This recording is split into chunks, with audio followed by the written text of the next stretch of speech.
The recycled air of Magnus 9 Station carried the bitter taste of industrial lubricants and the cloying sweetness of overripe fruits rotting in the lower markets.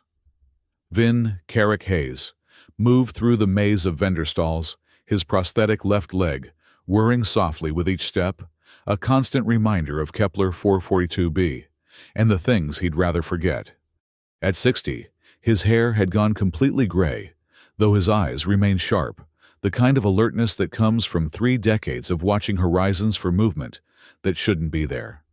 The exotic creature market sprawled across 3 levels of Magnus 9's underbelly, a place where regulations bent like heated metal, and credits spoke louder than conscience. Vin had come here looking for nothing more than a decent meal, and maybe some company, but the familiar sound of distress caught his attention, high-pitched keening that cut through the market's cacophony like a blade. He followed the sound past vendors selling bioluminescent fish from Proxima Centauri, past cages of chattering European ice sprites, past things he couldn't identify, and probably didn't want to. The sound grew stronger, more desperate until he reached a crowd gathered around an elevated platform, where an auctioneer in expensive robes gestured dramatically at a row of transparent containment cylinders. Ladies, gentlemen, and beings of various classifications. The auctioneer's voice boomed through speakers embedded in his collar. We come now to Lot 47, 8 juvenile specimens of the Vegan dragonling, recovered from a derelict ship in the Zeta Reticuli system. Note the iridescent scale patterns, the unique wing configuration, and most remarkably, their apparent musical communication methods. Vin pushed through the crowd until he could see the cylinders clearly. Inside each one, no larger than house cats, were creatures that defied easy description. Their scales shifted between deep purple and gold, catching the station's artificial light and throwing it back in patterns that seemed almost alive. Delicate wings pressed against the glass, and their eyes, ancient, intelligent eyes, tracked the movement of the crowd with what could only be described as fear. They were singing. That's what the sound was, 8 distinct voices weaving together in harmonies that spoke of loss, of separation, of desperate hope. Vin had heard similar sounds before in field hospitals, when the wounded called for mothers who would never come. His prosthetic leg ached in sympathy. These specimens are being sold under the Exotic Creature Commerce Act. The auctioneer continued, perfect for private collectors or research facilities. Bidding starts at 50,000 galactic credits. Hands and appendages shot up around the platform. A woman in corporate attire from Xenobiological Resources held up a bidding paddle. A collector in robes that marked him as nobility from the Tau Ceti colonies raised his hand. The price climbed rapidly. Vin's fingers found the data crystal in his jacket pocket, the one he'd carried for 15 years, never needing to use it. Dr. Elena Solaris had pressed it into his hand the day he'd mustered out of the Earth Marine Corps, along with a piece of paper that most people thought was just another veteran's benefit package. If you ever encounter intelligent life being treated as property, she'd said, her dark eyes serious, that gives you certain rights under the Sapient Liberation Act. Use them wisely. The Dragonling's song grew more urgent, more complex. Vin found himself leaning forward, trying to catch nuances in their music that his ear wasn't trained to hear. There was something familiar about the mathematical precision of their harmonies, something that reminded him of the communication protocols they'd studied in xenobiology training. The bidding reached 200,000 credits. The corporate representative looked smug. The collector frowned but raised his paddle again. That's when Vin stepped onto the platform. Hold on there, he said, his voice carrying the authority of someone who'd once commanded Marines across hostile terrain. The auctioneer paused, clearly annoyed. Sir, if you wish to bid, please. I'm not here to bid. Vin pulled out the data crystal and the paper document, both bearing official Earth government seals. I'm here to invoke Section 7 of the Sapient Liberation Act. These beings are demonstrating clear signs of sentient communication and cultural behavior. This sale is illegal under Galactic Law 2847b. The crowd murmured. The corporate representative's face flushed red. "That's ridiculous," she snapped. "These are animals. Exotic pets at best." "Listen to them," Vin said simply. The dragonlings had stopped their distressed keening. Now, they sang something else, a complex piece that rose and fell like ocean waves with mathematical progressions that spoke of intelligence, of culture, of a musical tradition passed down through generations. Even those in the crowd who knew nothing about xenobiology could hear it. This wasn't animal noise. This was art. The auctioneer examined Vin's documents with the look of someone whose profitable day was rapidly souring. "These appear to be authentic," he admitted grudgingly. "However, the sellers have already provided certification that these creatures fall under the animal classification according to Proxima colonial standards," Vin interrupted, "which haven't been updated since 2387 and don't account for nonverbal sapience indicators. Earth government protocols supersede colonial classifications when it comes to potential sentient beings." The corporate woman strode forward, her heels clicking on the platform's metal flooring. "Listen, old man. I don't know what kind of veterinarian's classification you think you have there, but Xenobiological Resources has invested considerable time and money tracking down these specimens. We're not walking away empty-handed because some burned-out Marine thinks they're cute." Vin's expression didn't change, but something cold entered his voice. "First off, ma'am, I'm not a veterinarian. I'm a licensed xenobiological consultant with specialization in first contact protocols. Second, these documents give me full authority to place these beings under protective custody pending a full sapience evaluation. And third," he stepped closer, and she could see the old steel in his gray eyes, "I'd suggest you choose your next words carefully." The dragonling song shifted again, this time to something that sounded almost like gratitude hope. The mathematical complexity was staggering. Vin counted at least 12 different harmonic layers, each carrying distinct information patterns. After 20 minutes of heated legal discussion, threats, and several calls to off-station legal departments, Vin found himself the custodian of 8 glass containers and their precious contents. The auctioneer looked like he'd swallowed something sour. The corporate representative promised loudly that this wasn't over. The collector simply shrugged and moved on to the next lot. Vin carefully transported the containers to his temporary quarters on Magnus 9, a cramped apartment in the station's mid-ring that smelled of industrial disinfectant and recycled air. He'd been planning to leave in a few days anyway. Now, he had a reason to expedite those plans. Setting the containers on his small dining table, he activated Dr. Solaris's data crystal. Her recorded image materialized looking exactly as she had 15 years ago, sharp-featured, wearing the lab coat of a xenobiologist, with an expression of perpetual curiosity. "Vincent," her voice filled the small room. "If you're seeing this, you've encountered something extraordinary. The protocols I've programmed into this crystal will help you care for any intelligent species you might find. But remember, your most important tool isn't knowledge, it's empathy. Listen to them. Learn their patterns. Respect their autonomy even as you protect them." The hologram gestured to include additional files. "I have included detailed environmental protocols, basic nutrition guidelines for silicon and carbon-based life forms, and legal precedents for sapience determination. The crystal also contains translation algorithms that might help you understand nonverbal communication. Good luck, my friend." Following the crystal's guidance, Vin began modifying his apartment. He increased humidity to 30% above station standard, adjusted lighting to a fuller spectrum that included wavelengths invisible to human eyes, and created small nesting areas with soft materials from the station's textile shops. Most importantly, he removed the dragonlings from their containers. They exploded into movement the moment they were freed, darting around the room with incredible speed and agility. But they didn't try to escape. Instead, they explored methodically, testing surfaces, examining objects, and all the while maintaining their complex musical communication. Vin watched in fascination as they discovered his collection of music recordings. One of them, slightly larger than the others, with scales that gleamed more gold than purple, approached his old guitar.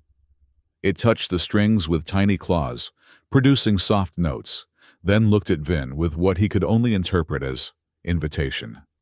He picked up the guitar and played a simple melody, Scarborough Fair, something his mother had taught him before the wars. The dragonlings gathered around, listening intently. Then, one by one, they began to harmonize. What followed was perhaps the most beautiful 30 minutes of Vin's life. The dragonlings took the simple human melody and transformed it into something transcendent, adding layers of complexity that revealed mathematical relationships. Vin had never noticed emotional depths he'd never explored. By the time they finished, tears were streaming down his face. The lead dragonling Vin had begun thinking of him as Chorus approached and touched a claw to the tear on Vin's cheek. For a moment, Vin felt something beyond words, beyond species, a sharing of grief, of loss of hope, despite everything. Over the next few days, Vin learned that the dragonlings were far more than just intelligent animals. They carried within their songs what could only be described as cultural memory, epic tales of their people, the Vegan, who had once traveled between stars in ships powered by harmonic resonance. Their music wasn't just communication. It was history, science, art, and spirituality combined into a single living tradition. The data crystal's translation algorithms worked overtime, converting musical patterns into rough, conceptual frameworks Vin could understand. The dragonlings sang of great cities that moved with the celestial spheres of libraries, where knowledge was stored in crystallized sound of a civilization that had valued harmony above all else, literal and metaphorical. They also sang of its end. A plague that silenced voices, ships that lost their way when the song stopped a diaspora across the galaxy, as survivors scattered like seeds in a cosmic wind. Vin had just begun to understand the depth of what he'd stumbled into when his door chimed. The security display showed 3 people in expensive suits, flanked by station security officers. "Mr. Hayes," the lead figure spoke when he opened the door. "I'm Director Morgan Chen from Xenobiological Resources. I believe you have something that belongs to us." "I believe you're mistaken," Vin replied. "These beings are under the protection of the Sapient Liberation Act. May we come in? I think we can reach an arrangement that benefits everyone." Vin considered refusing, but the station security presence made it clear this wasn't really a request. He stepped aside, noting how the dragonlings immediately clustered together, their song taking on warning tones. Director Chen was a woman in her 40s, with the kind of expensive modifications that spoke of serious corporate backing neural implants that probably gave her real-time access to legal databases, enhanced vision that could read micro-expressions, pheromone detectors that could smell lies. Her companions were clearly security, their bulges under their jackets too obvious to be anything but weapons. "Mr. Hayes," she began, settling into his small couch without invitation. "Let me be direct. My company has tracked these specimens across 3 star systems. We've invested considerable resources, and we have a legal claim to them under salvage rights." "Salvage rights don't apply to sentient beings," Vin countered. "Alleged sentient beings. The courts haven't ruled on that yet and won't for months. In the meantime, these creatures could die without proper care." She gestured to the improvised habitat Vin had created. "We have state-of-the-art facilities teams of xenobiologists, everything needed to keep them healthy." The dragonling song grew more complex, more urgent. Vin recognized some of the patterns. Now they were communicating not just with each other, but actively trying to broadcast something on frequencies the room's comm system could pick up. "What we're proposing," Director Chen continued, "is a partnership. You clearly have an affinity for these creatures. Work with us. Consult on their care. Help us understand their communication. We'll ensure they're well treated and properly studied." "Studied for what purpose?" Her smile was sharp. "These creatures appear to store and transmit vast amounts of data in their vocalizations. Do you understand what that means? Living biological archives? Musical hard drives. The applications for data storage, for quantum computing, for interstellar communication are limitless. The Dragonling's song reached a crescendo, and suddenly, Vin's comm system came alive. Lights, flashed screens activated, and error messages scrolled past faster than human eyes could follow. But it wasn't random chaos. There was pattern, purpose, intention. "They're not animals," Vin said quietly. "They're not storage devices. They're people." Director Chen's patience was clearly wearing thin. "Mr. Hayes, you're a retired soldier with no legal standing in xenobiological matters. These creatures represent a potential breakthrough in how we understand consciousness, memory, and data transmission. You can't possibly provide them with the scientific study they deserve." "Maybe not," Vin admitted, "but I can provide them with something you can't." "And what's that?" "Freedom." The conversation might have continued, but at that moment, the station's communication systems erupted with activity. Every screen in the apartment, every device connected to the station's network, lit up with the same signal the Dragonling's song amplified and transmitted across every frequency the station could access. But this wasn't just their usual complex harmonies. This was something else entirely, a legal document transmitted in pure mathematics, filed simultaneously with Earth Government, the Galactic Council, and every major legal database in known space. The Dragonlings weren't just singing. They were filing an official petition for recognition as a sapient species, complete with cultural evidence, communication protocols, and historical data. Director Chen's enhanced eyes went wide as she processed what was happening. Her companions reached for their weapons, but Vin stepped between them and the Dragonlings. "I wouldn't," he said calmly. "That signal just went out to about 50 billion beings across the galaxy. Anything that happens to them now will have witnesses." The station's security chief appeared on one of the screens, looking harried. "Director Chen, I'm receiving cease and desist orders from 17 different legal jurisdictions. You need to leave immediately." Director Chen stood slowly, her face flushed with anger. "This isn't over, Hayes. These are valuable specimens, and we will get them back through proper legal channels." "Good luck with that," Vin replied. "I think you'll find that kidnapping charges apply to sentient beings, regardless of species." After they left, Vin found himself alone with 8 Dragonlings, whose song had just changed the galaxy's understanding of what constituted a person. The lead Dragonling chorus approached him and began a new melody, softer and more personal than anything they'd shared before. The data crystal's translation algorithm struggled with this song. It was deeply personal, something like gratitude mixed with recognition, mixed with adoption. The closest human equivalent might be the song a family might sing to welcome a new member. Over the next week, while lawyers fought in courts across space and news feeds buzzed with debates about artificial intelligence, biological computation, and the nature of consciousness, Vin prepared for a journey.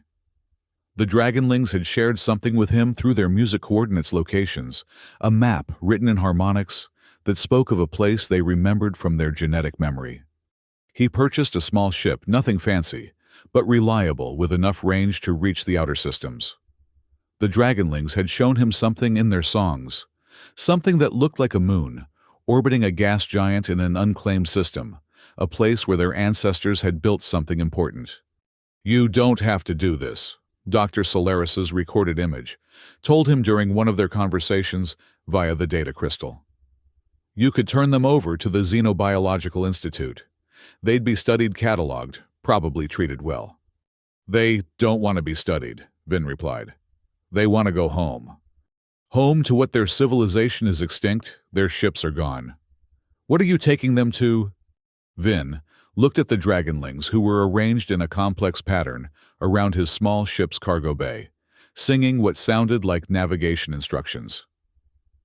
"I'm taking them to whatever's left, to their heritage, to the chance to be what they are instead of what someone else wants them to be." The journey took 3 weeks through hyperspace. Vin had never been comfortable with the mathematics of faster-than-light travel, the way space folded in on itself, and time became negotiable. But the dragonlings seemed to thrive in hyperspace, their songs taking on new dimensions that his instruments couldn't measure, but his ears could somehow hear. They emerged from hyperspace in an unremarkable system, a single star, a gas giant with several moons, and the scattered debris of what had once been more planets. The dragonling's song became urgent, directional, pulling them toward the largest moon. As they approached, Vin's sensors detected something impossible: artificial structures on the surface, intact after unknown millennia. Spires that twisted in patterns that reminded him of musical notes. Buildings that seemed to grow from the ground, like crystallized sound. The landing site the dragonlings guided him to was clearly artificial. A perfectly circular cleared area, surrounded by structures that hurt to look at directly, as if they existed in more dimensions than human eyes could process. When the ship touched down and Vin opened the cargo bay doors, the dragonlings poured out like liquid music. They didn't fly away. Instead, they gathered in the center of the clearing and began to sing. This wasn't like their communication songs or their warning calls or even their cultural memories. This was something primal, something that seemed to wake the very stones beneath their feet. The structures around them began to resonate, adding their own voices to the chorus harmonic frequencies, locked into crystal matrices, songs preserved in stone for eons. Vin watched in wonder as the ruins came alive. Light flowed through carved channels, illuminating symbols that shifted and changed as the music swelled. The dragonlings' voices blended with those of their ancestors, creating harmonies that spoke not just of what was, but of what could be. Hours passed. Days. Vin made camp near the ship, watching as the dragonlings explored their heritage learning songs that had been carved into the very architecture of the place. They brought him food, fruits, and fungi from gardens that had somehow survived, tended by automated systems that responded to specific musical keys. On the seventh day, Chorus approached him with something new in his claws, a crystal roughly the size of Vin's thumb that pulsed with internal light in rhythm with the little creature's heartbeat. When Vin touched it, the world exploded into music. He saw the Vegan as they had been beings of incredible grace and intelligence who had woven mathematics and melody into technologies that made human science look like finger painting. He saw their ships, vast structures that sailed between stars on currents of harmonized spacetime. He saw their libraries where knowledge was stored in crystalline matrices that could sing their contents to those who knew how to listen. And he saw their end not from war or catastrophe, but from silence. A plague that didn't kill, but stole voices. A civilization that depended on harmony, dying note by note, until the ships could no longer navigate, the libraries fell quiet, and the survivors scattered into a dark and silent galaxy. But he also saw hope. The dragonlings weren't just the last of their kind. They were seeds carrying within their songs the potential to rebuild what had been lost. Not the same civilization, but something new, something that could honor the past while embracing the future. When the vision ended, Vin found himself surrounded by all 8 dragonlings, their song no longer one of loss, but of continuity. They had made him part of their song cycle, a guardian of their renewed beginning. He stayed with them for months, learning their musical languages, helping them map the ancient technologies hidden in the ruins, watching as they began the slow process of awakening what their ancestors had left sleeping. The crystal matrix systems responded to their voices, came online, one by one, began to sing the old songs in new harmonies. Vin sent messages back to human space, careful coded communications that spoke of successful rehabilitation and release into protected habitat.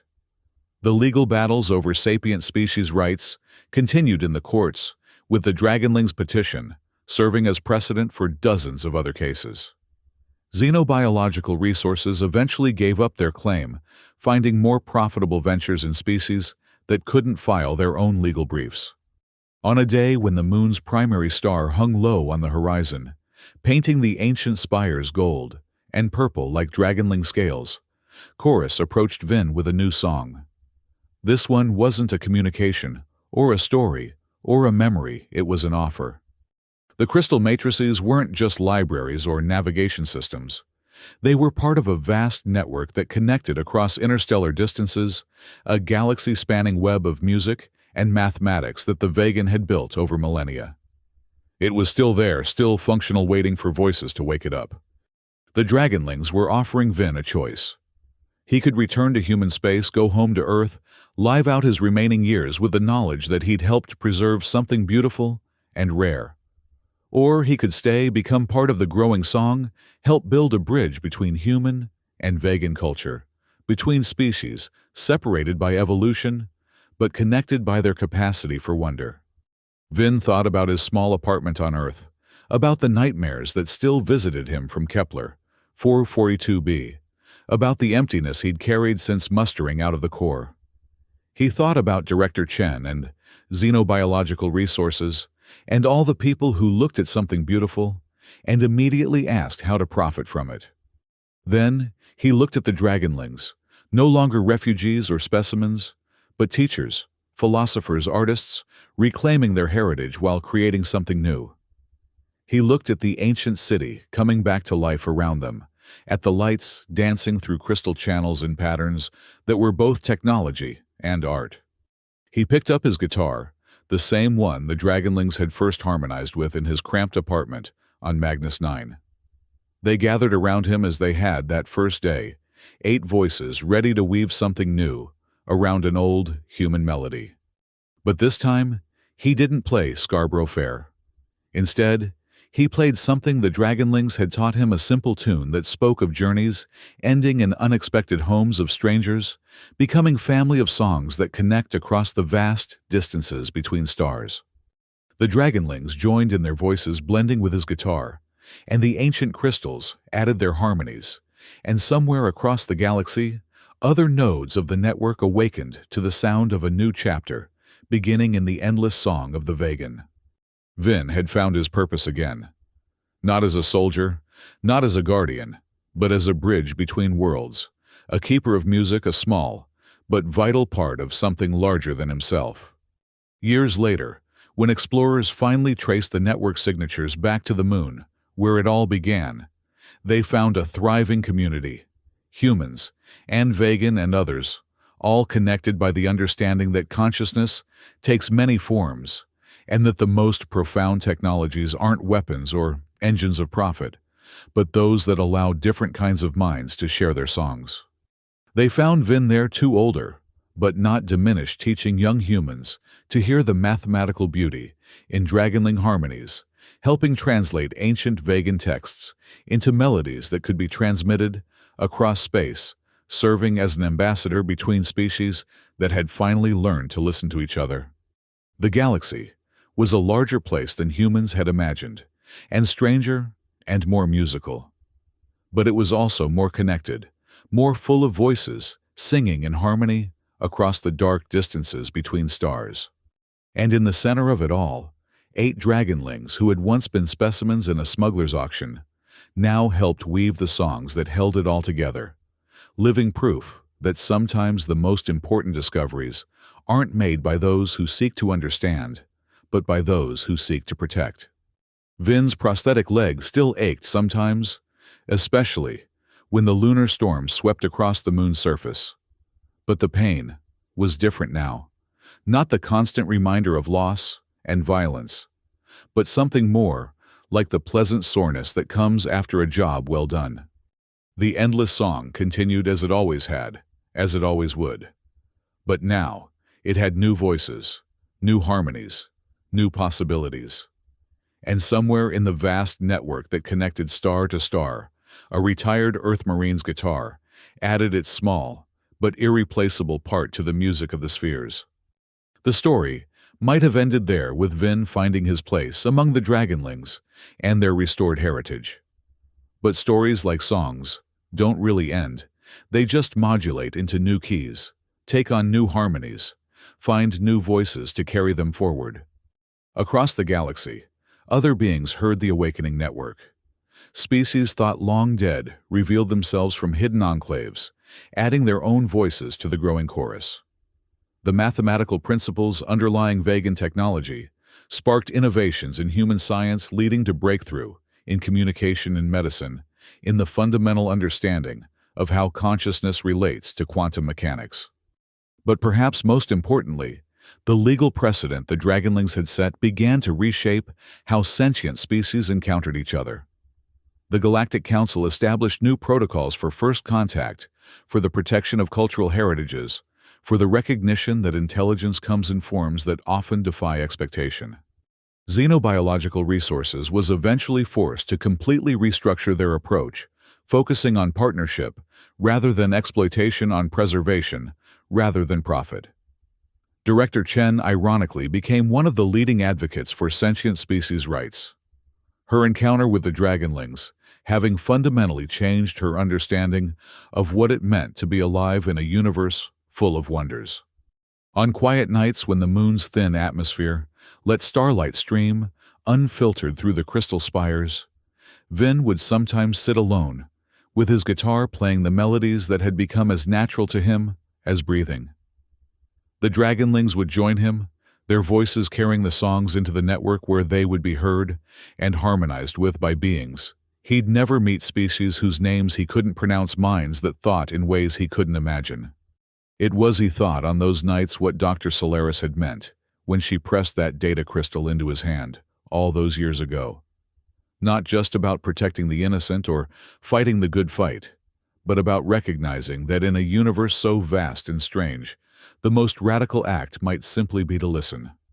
Really listen to the voices around you.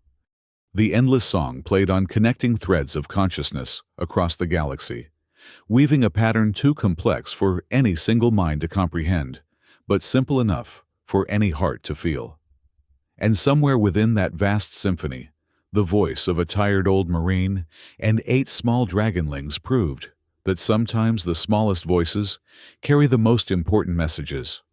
Sometimes the most profound journeys begin not with a destination in mind, but with the simple decision to step forward and see where the road leads. Sometimes the greatest discoveries aren't made by those who seek power or profit, but by those who seek simply to do what's right. And sometimes in a galaxy full of wonders and terrors, the most revolutionary act is to recognize the song in everything that lives, and to add your own voice to the endless music of existence.